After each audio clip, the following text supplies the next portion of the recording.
Project నిర్మాణం వల్ల భద్రాచలం పట్టణ పరిసర గ్రామాల ఉనికికే ప్రమాదం ఏర్పడిందన్నారు మాజీ మంత్రి హరీష్ రావు. తక్షణమే ప్రాజెక్టు రక్షణ గోడలు నిర్మించాలని డిమాండ్ చేశారు. పోలవరం ప్రాజెక్టు ముంపు సమస్యలు తీర్చకుండా శాశ్వతమైన పరిష్కారాలను చూపకుండా ప్రాజెక్టుపై ముందుకు వెళ్లొద్దన్నారు.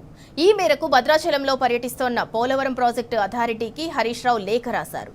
7 ప్రధాన డిమాండ్లతో పాటు పోలవరం నిర్మాణం వల్ల తలెత్తే సమస్యలను లేఖలో పేర్కొన్నారు. మాజీ మంత్రి హరీష్ రావు లేఖను బీఆర్ఎస్ ప్రతినిధుల బృందం Polavaram project authority chief executive ఆఫీసర్కు అందజేసింది. ఈ ప్రాజెక్టు నిర్మాణంతో ITC paper board, heavy water plant, Dummugudem hydel విద్యుత్ ప్లాంట్ సహా అనేక తెలంగాణ పరిశ్రమలకు ప్రమాదం ఏర్పడుతోందని చెప్పారు. నష్ట నివారణ చర్యలను పోలవరం ప్రాజెక్టు అథారిటీ సమగ్రంగా అధ్యయనం చేయాలని హరీష్ రావు కోరారు.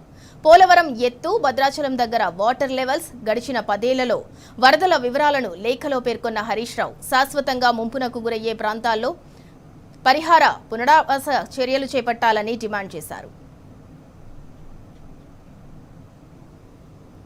భద్రాచలం దాని చుట్టుపక్కల గ్రామాలలో 2022లో బ్యాక్ వాటర్ వలస సంభవించిన వరదలు ప్రభావితమైన 1,00,000కు పైగా ప్రజలకు తక్షణ పరిహారం అందించాలని లేఖలో పేర్కొన్నారు.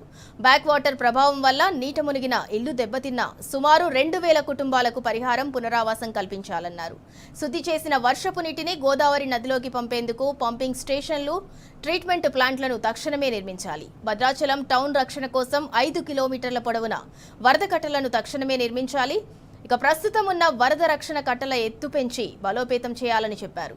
బూర్గంపాడు గ్రామంలో శాశ్వత నీటి ముంపు వల్ల భూములు కోల్పోయిన గ్రామస్తులకు పరిహారం అందించాలి. బూర్గంపాడు, సారపాక ప్రభావితమైన అన్ని ఇతర గ్రామాలకు వరద కట్టల నిర్మాణం, సమగ్ర రక్షణ చర్యలు చేపట్టాలని అథారిటీకి రాసిన లేఖలో పేర్కొన్నారు.